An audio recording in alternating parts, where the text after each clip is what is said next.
आदाब। खबर दिन भर में आपका इस्तकबाल है। मैं हूं आपके साथ सैयद अनवारुल लाहौरी। बढ़ते हैं खबरों की तफसील की जानिब, लेकिन उससे पहले एक नजर हेडलाइंस पर। सुर्खियों को पेश करने में ताउन किया है डॉक्टर ऑर्थो ऑयल के साथ साथ डॉक्टर ऑर्थो कैप्सूल्स साथ लेना ना भूलें। ईरान ने आयतुल्ला अली खामनाई की आखिरी रसूमात में शिरकत के लिए पीएम मोदी को दी दावत। मसूद पेज़ेश्कियान ने बाज़ाब्ता तौर पर किया मदद।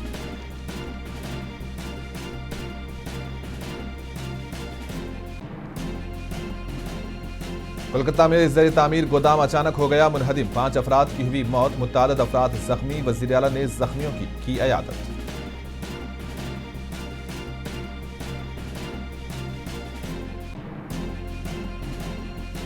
अखिलेश यादव ने लखनऊ में लगी आग पर हुकूमत को बनाया तनकीद का निशाना। कहा, हुक्काम हिफाजती उसूलों को सख्ती से नाफिज करते लोगों की अमवात को बचाया जा सकता था।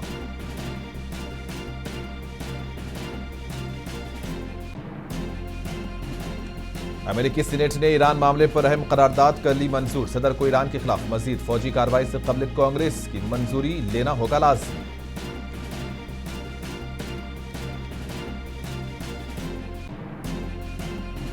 आबनाए हुर्मुज़ में फंसे वर्कर्स के इनखला के लिए ऑपरेशन की तैयारी जारी। इंटरनेशनल मैरीटाइम ऑर्गेनाइजेशन ने किया दावा।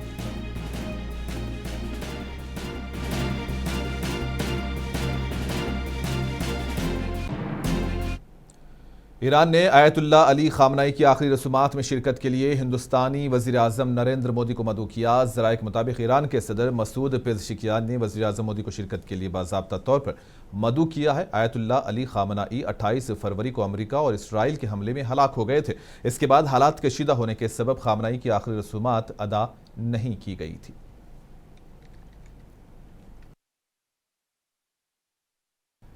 मगरबी बंगाल के जनूबी कोलकाता तरतला में ज़ेर तामीर गोदाम अचानक से मुनहदिम हो गया। हादसे में 5 अफराद की मौत हुई। वाक़े की इत्तला मिलते ही फौज, एनडीआरएफ और डिजास्टर मैनेजमेंट की टीमें मौके पर पहुंची। राहत कार्य और बचाव ऑपरेशन जारी रहा और हादसे में जख्मी अफराद को इलाज के लिए अस्पताल मुंतकिल कर दिया गया। मगरबी बंगाल के वज़ीर आला ने भी जाए हादसे का दौरा किया, सूरत हाल का जायजा लिया। हुकाम को रेस्क्यू ऑपरेशन तेज करने की हिदायत दी। वज़ीर आला शुवेंदु अधिकारी ने कहा है कि एनडीआरएफ फौज बचाव ऑपरेशन जारी रखे हुए हैं, जबकि वजीर उमेश राय ने कहा है कि ये चाय का गोदाम है, इस जगह पर तामीराती काम जारी था। शदीद बारिश की वजह से ढांचा अचानक मुनहदिम हो गया। बहुत से लोग मलबे के नीचे दब गए। इंतजामिया की टीमें और रेस्क्यू ऑपरेशन जारी है।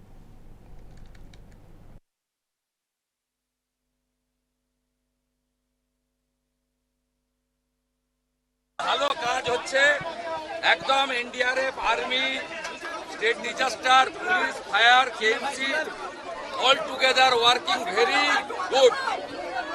এখন অবধি 21টা রিকভারি হয়েছে, 3টে death, 18 alive. SSKM is working, all ministers are looking, all administration are looking. NDRF, army are doing very satisfactory manner.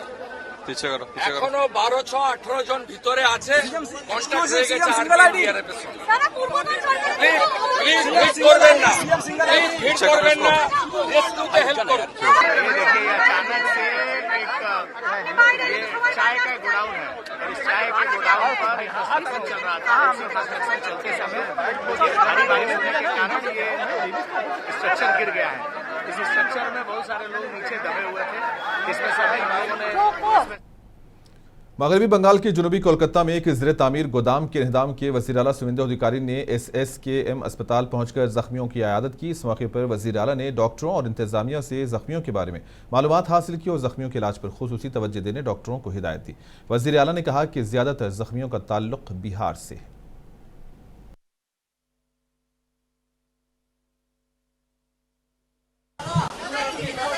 এখন অবধি মোট 25 জনের রেস্কিউ করা গেছে, তার মধ্যে 5টা ব্রড ডেথ আছে আর 20 জনকে এখানে অ্যাডমিশন দেওয়া হয়েছে।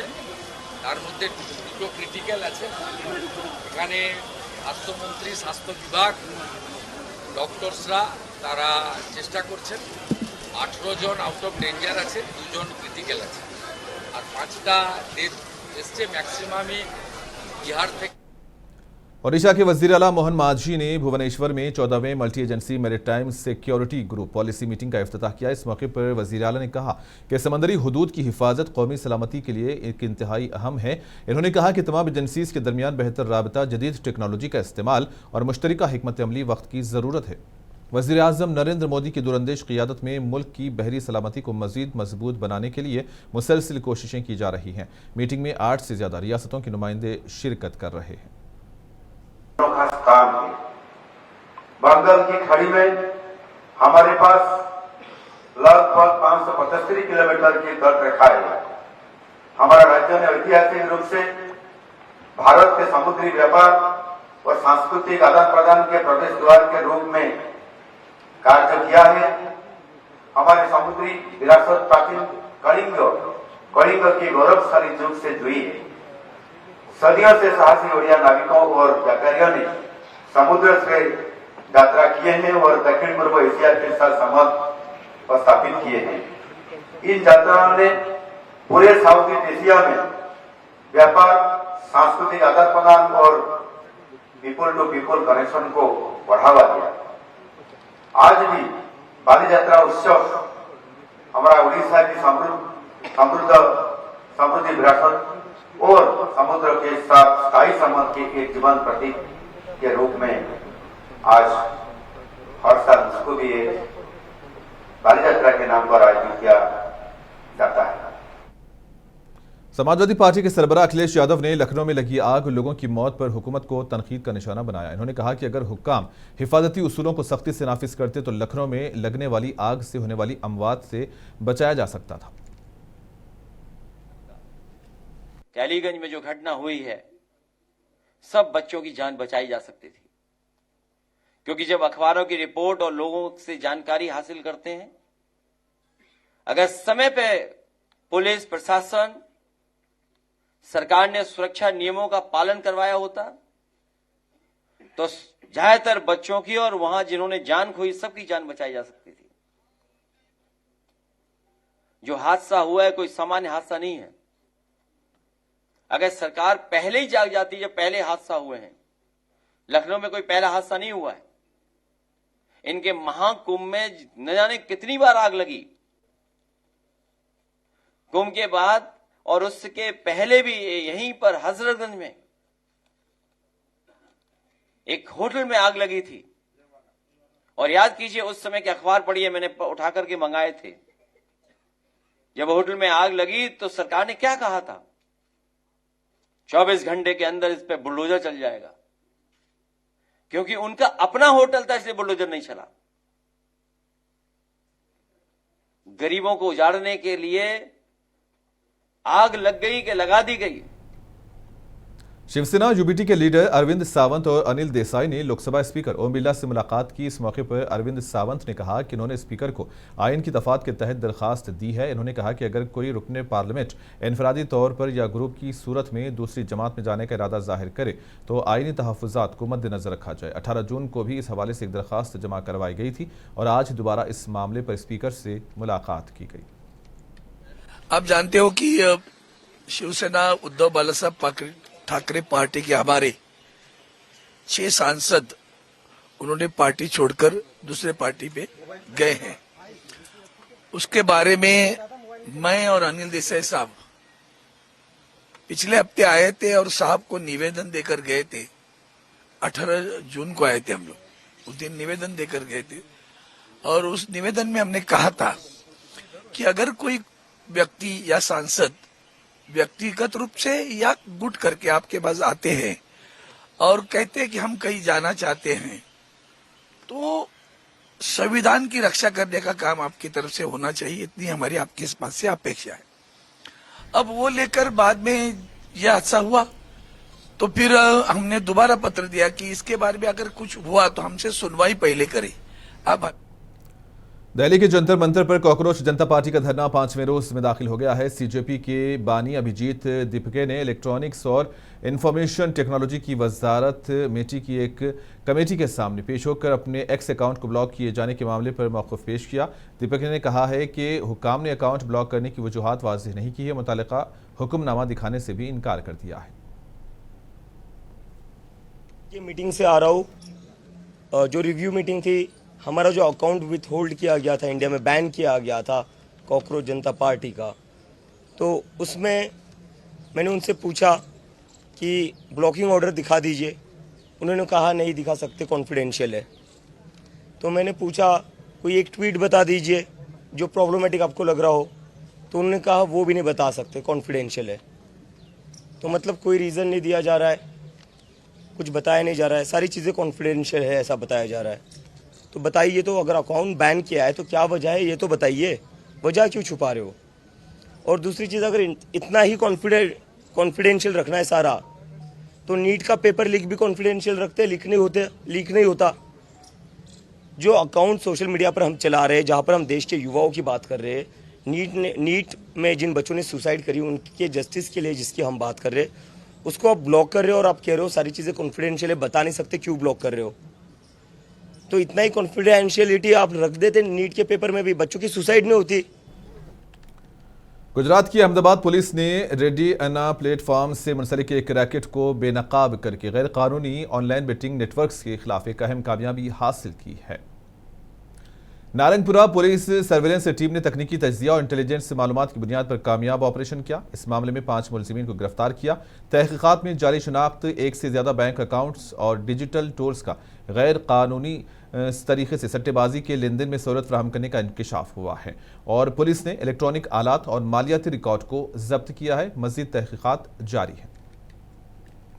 सोने और चांदी की मंडी में मुसलसिल तीसरे रोज भी मंदी का साया छाया रहा और आज कीमतों में एक बार फिर नुमायां कमी रिकॉर्ड की गई। आलमी इक्तिसादी हालात, अमेरिकी डॉलर की मजबूती और शरह सूद से मुतालिक खदशात ने कीमती धातों को दबाव में रखा है। ताहम खरीदारों के लिए ये सूरत हाल एक सुनहरा मौका करार दी जा रही है। सोने और चांदी की कीमतों में गिरावट का सिलसिला थमने का नाम नहीं ले रहा है। बुध के रोज मल्टी कमोडिटी एक्सचेंज में कारोबार के इब्तिदाई औकात ही में दोनों धातों की कीमतों में नुमायां कमी देखी गई। अगस्त में डिलीवरी होने वाला सोना फी 10 ग्राम 1600 रुपए से जायद सस्ता होकर 1,44,918 रुपए की सतह पर आ गया, जबकि जुलाई के महीने में दस्तयाब होने वाली चांदी फी किलो 1000 रुपए से ज्यादा कमी के बाद 2,24,793 रुपए पर ट्रेड करती रही। इब्तिदाई 1 घंटे के दौरान सोने की कीमत में तकरीबन 2400 रुपए और चांदी की कीमत में 4000 रुपए से जायद की कमी रिकॉर्ड की गई। अगरचे बादअज़ां मंडी में कदरी बेहतरी भी देखी गई।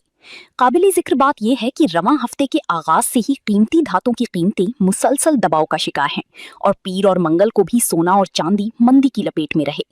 बैनुल अक़वामी मंडियों में भी कमजोरी का रुझान बरकरार है। आलमी सतह पर सोना तकरीबन 2% कमी के साथ $4077 फी ओंस के करीब पहुंच गया, जबकि चांदी $61 फी ओंस के करीब ट्रेड करती रही। माहिरीन के मुताबिक इस गिरावट की सबसे बड़ी वजह अमरीकी डॉलर की गैर मामूली मजबूती है। डॉलर इंडेक्स 101.266 के करीब पहुंच चुका है, जो गुज़श्ता 1 बरस की बुलंद तरीन सतहों में शुमार किया जा रहा है। इधर ईरान और अमरीका के दरमियान कशीदगी और मुमकिना जंगी खदशात के बाइस आलमी सप्लाई चेन मुतासिर होने का अंदेशा भी पैदा हो गया है, जिससे महंगाई बढ़ने के इम्कानात जाहिर किए जा रहे हैं। इसी तनाजुर में दुनिया के मुतद्दिद मरकजी बैंक शरह सूद में इजाफे पर गौर कर रहे हैं। अमरीकी फेडरल रिजर्व से वाबस्ता अहम शख्सियात की जानिब से आइंदा बरस शरह सूद बढ़ाने के इशारों ने भी सरमायाकारों को मुहतात बना दिया है, जिसके नतीजे में सोने और चांदी की कीमतों पर मजीद दबाव देखने में आ रहा है। ताहम माहिरीन का कहना है कि हालिया गिरावट जेवरात और सरमायाकारी के लिए कीमती धातें खरीदने वालों के लिए एक मौजू मौका साबित हो सकती है। कीमती धातों की मंडी में मंदी का ये रुझान कब तक बरकरार रहता है, इसका दारोमदार आलमी मुआशी हालात, अमरीकी डॉलर की सिमत और मरकजी बैंकों की आइंदा पॉलिसियों पर होगा। फिलहाल खरीदारों की नजरें कीमतों में मजीद कमी या मुमकिना इस्तेहकाम पर मरकूज हैं। Bureau report, Munsif TV.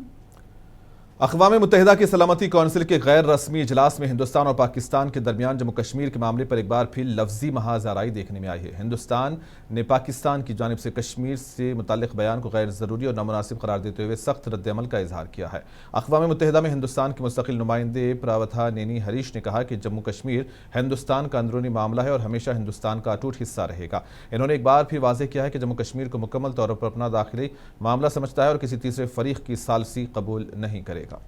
India would like to emphasize that at a time when member states are undertaking mandate implementation review under the UN 80 framework, for all UN General Assembly mandates in order to achieve efficiencies, There is no reason why UN Security Council mandate should be outside the purview of such UN80 frameworks.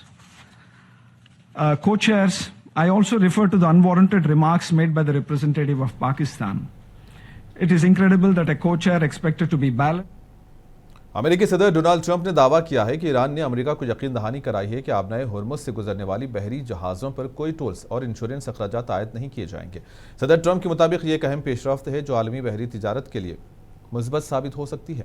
ताहम इन्होंने वाज़ेह अल्फाज में खबरदार किया है कि अगर ये दावा गलत साबित हुआ तो ईरान के साथ जारी मुज़ाकरात फौरी तौर पर ख़त्म कर दिए जाएंगे। जबकि एक ईरानी सिफारतकार ने बैनुल अक़वामी जौहरी तवानाई एजेंसी के सरबराह के तबसरों को मुस्तरद करते हुए कहा कि जौहरी साइट का मुआयना अमेरिका और ईरान के हतमी मुआहदे के बाद ही मुमकिन होगा। इंटरनेशनल मैरीटाइम ऑर्गेनाइजेशन ने ऐलान किया है कि आबनाए हुर्मुज में फंसे तकरीबन 11,000 वर्कर्स के इनखला के लिए एक बड़े ऑपरेशन की तैयारी जारी है। इदारे के सेक्रेटरी जनरल आर्सेनियो डोमिंगेस के मुताबिक ये ऑपरेशन ईरान, ओमान, खित्ते के दीगर साहिली ममालिक, अमरीका और बहरी सनत के ताउन से अंजाम दिया जाएगा। इन्होंने कहा कि महफूज बहरी सफ़र के लिए ज़रूरी हिफाजती इक़दाम भी कर लिए गए हैं। जंगबंदी के बावजूद आबनाए हुर्मुज में सूरत-ए-हाल बदस्तूर नाजुक है और लबनान पर इसराइल के हमलों के बाद ईरान ने आबनाए हुर्मुज को दोबारा बंद करने का ऐलान किया था। और इसी दौरान मरकजी हुकूमत ने हिंदुस्तानी शहरियों को ईरान का गैर जरूरी सफर न करने की हिदायत जारी की है। तेहरान में हिंदुस्तानी सिफारत खाने ने ईरान में मुकीम हिंदुस्तानियों को मोहतात रहने और मुकामी हुक्काम को हिदायत पर अमल करने का मशवरा दिया है। सिफारत खाने के मुताबिक ईरान के हालात पर मुसलसिल नजर रखी जा रही है और हिंदुस्तानी शहरियों को ताहुक्म सानी इंतहाई चौकस रहने का मशवरा दिया गया। अमेरिकी सीनेट ने ईरान के मामले पर एक अहम करारदाद मंजूर कर ली है, जिसे सदर डोनाल्ड ट्रंप की जंगी पॉलिसियों पर पहला अलामती बड़ा सियासी रद्द अमल करार दिया जा रहा है। इस करारदाद के तहत सदर को ईरान के खिलाफ मजीद किसी भी फौजी कार्रवाई से कबल कांग्रेस की मंजूरी लेना लाजमी होगा। ईरान जंग से मुतालिक एक मामले में ट्रंप को अपने ही साथी अरकान पार्लियामेंट की बगावत का सामना करना पड़ रहा है। अमरीकी सेनेट ने एक ऐसी करारदाद की हिमायत की जिसमें सदर ट्रंप को ईरान के खिलाफ अमरीकी फौजी कार्रवाई रोकने के लिए कहा गया है। सेनेट में जंग से मुतालिक इख्तियारात से जुड़ी इस करारदाद की हिमायत में 50 वोट पड़े, जबकि मुखालिफत में 48 वोट डाले गए। ट्रंप की अपनी रिपब्लिकन पार्टी के 4 सेनेटर्स ने भी इसकी हक में वोट दिया, जबकि डेमोक्रेट सेनेटर जॉन फेटरमैन ने इसकी मुखालिफत की। ये पहला मौका है कि अमरीकी कांग्रेस के दोनों ईवानों ने जंगी इख्तियारात से मुताल्लिक एक ऐसी करारदाद मंजूर की है जो सदर की फौजी इख्तियारात को महदूद करती है। ताहम इम्कान जाहिर किया जा रहा है कि सदर ट्रंप इस करारदाद को वीटो कर सकते हैं। दूसरी जानिब सियासी मुबस्सिरीन का कहना है कि ये वोटिंग ट्रंप की ईरान पॉलिसी पर उनकी अपनी जमात के अंदर बढ़ती हुई इख्तिलाफी राय को भी जाहिर करती है। याद रहे कि ये सारी पेशरफ्त ईरान के साथ कशीदगी और अमरीकी फौजी कार्रवाइयों के तनाजुर में सामने आई है, जिसने आलमी सतह पर भी तशवीश पैदा कर दी है। ब्यूरो रिपोर्ट, मुंसिफ टीवी। अमेरिकी सदर डोनाल्ड ट्रंप ने दावा किया कि उन्होंने दीगर ममालिक पर टैरिफ आयद करके बैरूनी ममालिक से आने वाले अफराद और कंपनियों को अमरीकी शहरियों की मुलाजिमतें छीनने से रोका है। पेंसिल्वानिया में एक तकरीब से खिताब करते हुए ट्रंप ने वाज़ेह किया कि उनकी हुकूमत अमरीकी शहरियों के लिए रोजगार के मौके बढ़ाने और मुकामी मईशत को मजबूत बनाने के लिए इक़दामात जारी रखेगी।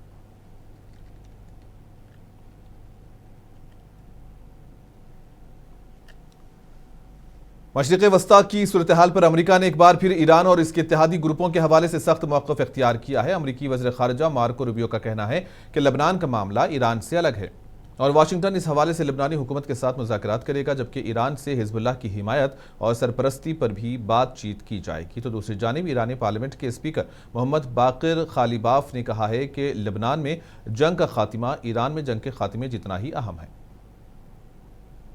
अमरीकी वजीर खारजा मार्को रूबियो ने कहा है कि लेबनान में इस्तेकाम और खित्ते में अमन के लिए ज़रूरी है कि रियासती इदारे मजबूत हों और मुसल्लह गिरोहों का किरदार महदूद किया जाए। उनके मुताबिक अमेरिका लेबनान के मामलात पर बराह रास्त लेबनानी हुकूमत से बातचीत जारी रखे हुए हैं।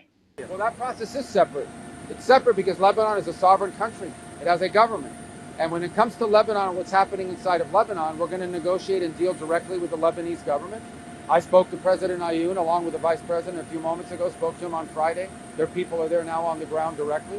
रूबियो ने वाज़ेह किया कि खित्ते में पायदार अमन उस वक्त तक मुमकिन नहीं जब तक ईरान से वाबस्ता गिरोह इराक समेत मुख्तलिफ ममालिक से मिसाइल और ड्रोन हमले जारी रखेंगे।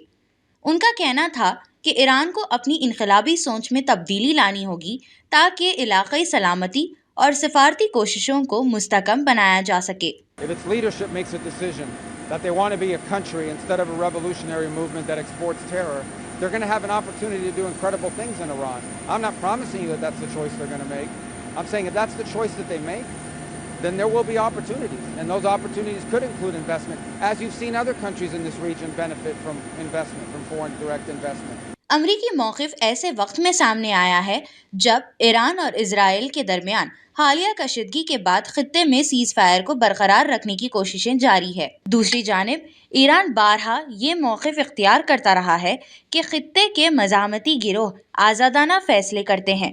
ताहम अमेरिका और इजराइल ईरान को इन गिरोहों की पुश्त पनाही का जिम्मेदार करार देते हैं। अमरीकी बयानात से वाज़ेह है कि वाशिंगटन खित्ते में अमन के लिए ईरान के किरदार और उसके इत्तेहादी गिरोहों की सरगर्मियों को मरकज़ी मसला समझता है, जबकि लेबनान के मामले में बराह रास्त हुकूमती सतह पर मुज़ाकरात को तरजीह दी जा रही है। ब्यूरो रिपोर्ट, मुनसिफ टीवी। ईरान के सदर मसूद पेज़ेश्कियान ने पाकिस्तान का एक रोज़ा दौरा किया, जहां इन्होंने सदर आसिफ अली जरदारी, वज़ीर आज़म शहबाज शरीफ और army chief field marshal Asim Munir से मुलाकातें की। मुलाकातों में खित्ते की सूरत हाल और अमरीका व ईरान के दरमियान हालिया पेशरफ्त पर तबादला ख्याल किया गया। पेश इस सिलसिले में रिपोर्ट आप देखें और हमें दें इजाज़त। आदाब। ईरान के सदर मसूद पेज़ेश्कियान एक रोज़ा दौरे पर पाकिस्तान पहुंचे, जहां उनका शानदार सूरबाल किया गया। दौरे के दौरान उन्होंने सदर आसिफ अली जरदारी, वज़ीर आज़म शहबाज शरीफ और फौजी क़यादत से मुलाकातें की, जिनमें दो तरफ़ा ताल्लुक़ात, इलाक़ाई सूरत हाल और अमन के फ़रोग़ से मुताल्लिक़ अमूर पर तबादला ख़याल किया गया। वज़ीर आज़म शहबाज शरीफ के साथ बातचीत के बाद पेज़ेश्कियान ने कहा कि अमरीका और ईरान के दरमियान हालिया अमन पेशरफ्त खित्ते में इस्तेहकाम और खुशहाली की एक नई दौर का आगाज़ साबित हो सकती है। उन्होंने कहा कि जंग का खात्मा एक खुश आइंद पेशरफ्त है, क्योंकि उसके असरात पूरे खित्ते और इससे आगे तक फैल सकते थे। ईरानी वज़ीर आज़म ने जंगबंदी मज़ाकरात में पाकिस्तान के किरदार को उजागर करते हुए कहा कि इस्लामाबाद ने एक दियानतदार और मुखलिस सालिस के तौर पर मुकम्मल खुलूस के साथ अपना किरदार अदा किया, जिसके बाइस अमरीका ईरान मज़ाकरात से खित्ते में अमन और इस्तेहकाम की नई राहें खुलने की उम्मीद पैदा हुई है। इस मौके पर ईरानी सदर मसूद पेज़ेश्कियान ने पाकिस्तान और ईरान के ताल्लुकात को एतिमाद, एहतराम और बाहमी ताउन पर मबनी करार देते हुए कहा कि हालिया वाक़यात ने दोनों ममालिक के ताल्लुकात को नई जहत दी है। उन्होंने जंग के दौरान पाकिस्तान के ताउन और हिमायत को सराहती हुई पाकिस्तान के किरदार को काबिल तहसीन करार दिया। बातचीत के दौरान शहबाज शरीफ ने ऐलान किया कि वो अगले महीने ईरान का दौरा करेंगे। पेज़ेश्कियान की इन मुलाकातों में फील्ड मार्शल आसिम मुनीर, नायब वज़ीर आज़म व वज़ीर ख़ारजा इसहाक डार और ईरानी वज़ीर ख़ारजा अब्बास अराक़ची भी शरीक थे। दोनों ममालिक की क़यादत ने खित्ते में अमन, सिक्योरिटी और बाहमी ताउन को मज़ीद मजबूत बनाने की अज़्म का इयादा किया। ये मुलाकातें ऐसी वक्त में हुई हैं जब खित्ते में सफारती सरगर्मियां तेजी से बढ़ रही हैं और अमन के लिए जारी कोशिशों को अहम पेशरफ्त करार दिया जा रहा है। पाकिस्तान और ईरान की क़यादत ने बाहमी ताउन के फ़रोग़ और खित्ते में पायदार अमन व इस्तेहकाम के लिए मुश्तरका कोशिशें जारी रखने पर इत्तिफ़ाक़ किया है। ब्यूरो रिपोर्ट, मुनसिफ टीवी।